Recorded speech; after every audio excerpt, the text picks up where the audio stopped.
રાજમા ભાત એટલે સ્વાદ અને સેહતનું પરફેક્ટ કોમ્બિનેશન. વિડીયોમાં બતાવેલી રીતથી રાજમા રાઈસ ઘરે બનાવશો તો લોકો આંગળા ચાટીને ખાશે. વિડીયો તો તમને ગમશે જ, તો લાઈક આપી ચેનલને સબસ્ક્રાઇબ જરૂર કરજો. Happy cooking, enjoy eating. સૌથી પહેલા આપણે 1 કપ એટલે કે 150 ગ્રામ જેટલા રાજમા લીધા છે. અત્યારે જે મેં રાજમા લીધા છે તે કાશ્મીરી એટલે કે લાલ કલરના આવે છે તે રાજમા લીધા છે. તમે ચિત્રા રાજમાનો ઉપયોગ પણ કરી શકો છો. રાજમાને મેં 2 થી 3 વખત પાણીથી ધોઈ અને ગરમ પાણીમાં 6 કલાક માટે પલાળી દીધા હતા, એટલે કે આખી રાત પલાળેલા છે. તમે જુઓ અત્યારે રાજમાની સાઈઝ ઓલમોસ્ટ ડબલ થઈ ગઈ છે અને સરસ પલળી ગયા છે. હવે આપણે જે પલાળેલું પાણી છે તે ક્યારેય નહીં વાપરવાનું, તેમાં એક સ્મેલ આવે તો તેને કાઢી લઈએ અને ફરીથી એકવાર ફ્રેશ પાણીથી તેને ધોઈ લઈએ.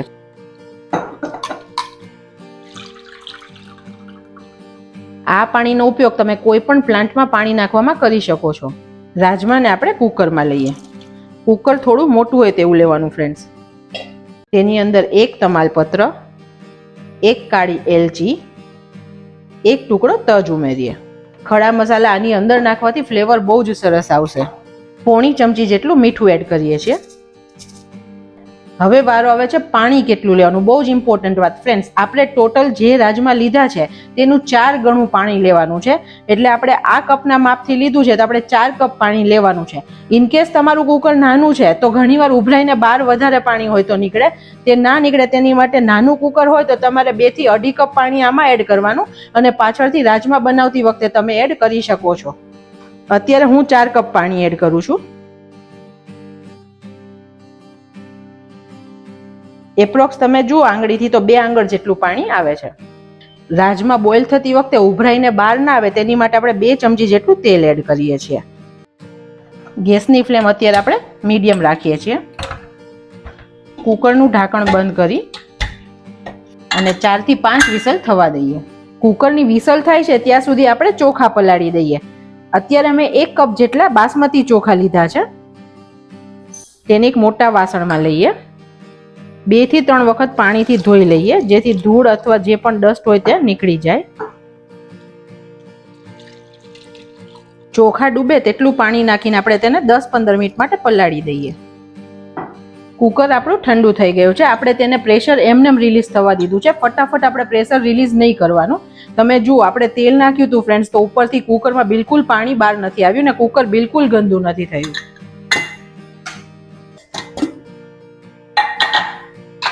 હવે આપણે રાજમાને ચેક કરવાના. તમે દબાવીને આવી રીતે ચેક કરી શકો છો. સરસ રીતે આવી રીતે મેશ થઈ જવા જોઈએ. તો આ પરફેક્ટ ચડી ગયા છે. આ ટાઈમે તમને કદાચ રાજમા કડક લાગે તો તમે બીજી 2 થી 3 વિસલ કરી શકો છો. તમાલપત્રને કાઢી લઈએ છીએ. 3 ટમેટાની આપણે પ્યુરી બનાવી લઈએ. 2 ડુંગળીને ઝીણી ઝીણી સમારી લઈએ. 6 લસણની કળી અને 2 ટુકડા આદુની પેસ્ટ બનાવીએ. હવે રાજમાના ટેસ્ટી વઘાર માટે એક પેન લઈએ. ગેસની ફ્લેમ એકદમ સ્લો રાખી છે. 2 TBSP તેલ લઈએ અને 2 TBSP ઘી લઈએ છીએ. રાજમાનો વઘાર ફ્રેન્ડ્સ તમે એકલા તેલમાં પણ કરી શકો છો. 1/4 ચમચી જેટલું જીરું એડ કરીએ. 1 તમાલપત્ર એડ કરીએ. 1 સૂકું લાલ મરચું એડ કરીએ. જીરું થોડું થઈ જાય પછી આપણે ડુંગળી એડ કરીએ. ગેસની ફ્લેમ એકદમ સ્લો જ રાખી છે ફ્રેન્ડ્સ. ડુંગળીને આપણે એકદમ ધીરા ગેસ ઉપર ગોલ્ડન બ્રાઉન કરવાની છે. હવે આપણી ડુંગળી સતળાઈને સરસ ગોલ્ડન કલરની થઈ ગઈ છે. આદુ અને લસણની જે પેસ્ટ બનાવી તે એડ કરીએ. લસણની કચાશ દૂર થાય અને થોડું સતળાય ત્યાં સુધી આપણે થવા દઈએ. ઘીમાં લસણ સતળાય ને ફ્રેન્ડ્સ ત્યારે એકદમ બેસ્ટ સુગંધ આવે. ગેસની ફ્લેમ એકદમ સ્લો જ રાખવાની છે. અને આપણે મસાલા કરીએ. 1/4 ચમચી જેટલી હળદર નાખીએ. 2 ચમચી કાશ્મીરી લાલ મરચું એડ કરીએ. 1 ચમચી ધાણા જીરું છે. આ બધું આપણે મિક્સ કરીએ. મસાલા બળી ના જાય તેની માટે આપણે 2 ચમચી જેટલું પાણી એડ કરીએ. હજુ બીજું 2 ચમચી એડ કરીએ. આપણે મસાલાને પ્રોપર સાતળવાના છે જેથી તેનો સ્વાદ ખૂબ સરસ લાગે. ફ્રેન્ડ્સ આપણે તેલમાં તેને સાતળીએ ને તો મસાલા બળતા જાય અને તેની ફ્લેવર અને કલર સારો ના આવે. ફ્રેન્ડ્સ, તમે જોઈ શકો છો લગભગ 3 થી 4 મિનિટ જેટલો સમય થયો છે. આપણે હલાવતા હલાવતા ગ્રેવીને સરસ રીતે શેકી લીધી છે અને મસાલા પણ એકદમ સરસ શેકાઈ ગયા છે. હવે આપણે ટમેટાની પેસ્ટ એડ કરીએ.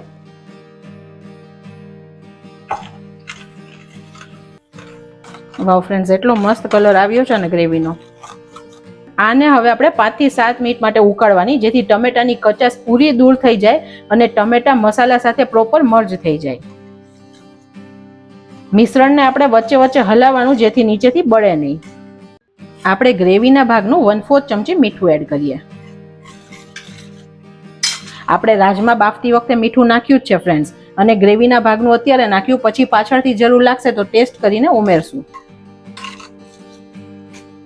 ફ્રેન્ડ્સ, આ ગ્રેવીમાં આપણે ટમેટાની પેસ્ટ નાખી, એટલે કે પ્યુરી નાખી, અને ડુંગળીને આપણે સમારીને નાખી. તેનું કારણ છે કે ડુંગળી ખાવામાં થોડો ક્રંચ આપશે, તો તમને ખાવામાં એકદમ સ્મૂથ ગ્રેવી નહીં લાગે ને સરસ લાગશે રાજમા જોડે. અને ટમેટાને આપણે કટકા નથી નાખવાના, નહીં તો કેવું થાય કે સાઈડ સાઈડમાં થઈ જાય. તેને આપણે સરખા મિક્સ કરવા માટે થઈને પેસ્ટ નાખી. લગભગ ફ્રેન્ડ 7 મિનિટ જેવું થઈ ગયું છે સતળાતા, અને તમે જુઓ બધું તેલ સરસ ઉપર આવી ગયું છે અને ગ્રેવી સરસ મર્જ થઈ ગઈ છે. હવે આપણે રાજમા એડ કરીએ. રાજમાને આપણે પાણી સાથે જ એડ કરી દેવાના છે, જેમાં બધી ફ્લેવર છે. ફ્રેન્ડ્સ, અત્યારે તમને પાણી વધારે લાગી રહ્યું છે, પણ આ રાજમાને આપણે 15 મિનિટ માટે ઉકાળવાના છે, જેથી તેની અંદર બધી સરસ ફ્લેવર આવે. જો ગ્રેવીમાં પાણી ઓછું હશે ને આપણે ઉકાળશું તો રાજમા અંદરથી મસાલો નહીં શોષે ને પરિણામે ફીકા રહેશે. 1/4 ચમચી જેટલો ગરમ મસાલો એડ કરીએ. અત્યારે મેં ઘરનો દાળ શાકનો મસાલો જ એડ કર્યો છે. રાજમાને આપણે 15 મિનિટ માટે ઉકળવા દઈએ. હવે આપણા રાજમા બોઇલ થાય છે ત્યાં સુધી આપણે ભાત બનાવી લઈએ. આપણે જે પલાળેલું પાણી હતું તે કાઢી લઈએ છીએ. ગેસની ફ્લેમ સ્લો રાખી એક નોનસ્ટિક પેન મૂક્યું છે. 2 ચમચી જેટલું ઘી એડ કરીએ. મારું થીજેલું ઘી છે તો મેં થોડું ઓછું લીધું છે. 1 નાની ચમચી જેટલું જીરું એડ કરીએ. 2 લવિંગ, 1 ટુકડો તજ એડ કરીએ. જીરુંને હવે આપણે થોડી વાર થવા દઈએ. આપણું જીરું સરસ ગોલ્ડન થઈ ગયું છે. હવે ચોખા પલાળ્યા હતા તે એડ કરીએ. તેને સરખું મિક્સ કરીએ.